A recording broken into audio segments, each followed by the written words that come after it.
માંગલિક દોષ કોને કહેવામાં આવે છે, તેના ઉપાયો અને શાસ્ત્રના પ્રમાણો વિશે આપણે માહિતી પ્રાપ્ત કરશું। જ્યારે જન્મ કુંડલીમાં પહેલા સ્થાનની અંદર, બીજા સ્થાનમાં, સાતમા સ્થાનમાં, આઠમા સ્થાનમાં અને 12મા સ્થાનની અંદર મંગળ ગ્રહો હોય છે ત્યારે એ માંગલિક કહેવામાં આવે છે। તો સૌથી પહેલા લગ્નની અંદર વિલંબતાને ત્યાં પ્રાપ્ત થતી હોય, વારંવાર સગાઈ તૂટવા લાગે છે, પતિ પત્ની વચ્ચે ઘરની અંદર ખૂબ જ ક્લેશ થવા લાગતી હોય, જીવનની અંદર ખૂબ જ વારંવાર ગુસ્સો આવે છે અને જીવનમાં ખૂબ જ અશાંતિપણું પણ એમને લાગતું હોય છે।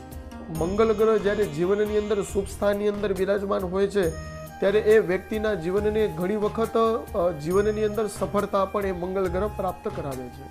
સુંદર મજાનો મંગળવારના દિવસનો આપણે ઉપાય વિશે માહિતી પ્રાપ્ત કરીએ। જે મંગળવારના દિવસની અંદર ભગવાન હનુમાનજી મહારાજને લાલ કલરના પુષ્પ અર્પણ કરવામાં આવશે, સાથે મંગળવારના દિવસની અંદર ભગવાન હનુમાનજી મહારાજને સિંદૂર અર્પણ કરવામાં આવશે। સાયંકાલના સમયે મંગળવારના દિવસની અંદર ભગવાન હનુમાનજી મહારાજના પ્રત્યક્ષ સામે એક શુદ્ધ તેલનો દીવો પ્રજ્વલિત કરાવી આંકડાની પુષ્પની માળા ભગવાન હનુમાનજી મહારાજને અર્પણ કરી અને 21 વખત જો હનુમાન ચાલીસાનો મંગળવારના દિવસે પાઠ કરવામાં આવશે તો એ જાતક પણ મંગળ દોષથી નિવૃત્ત થશે।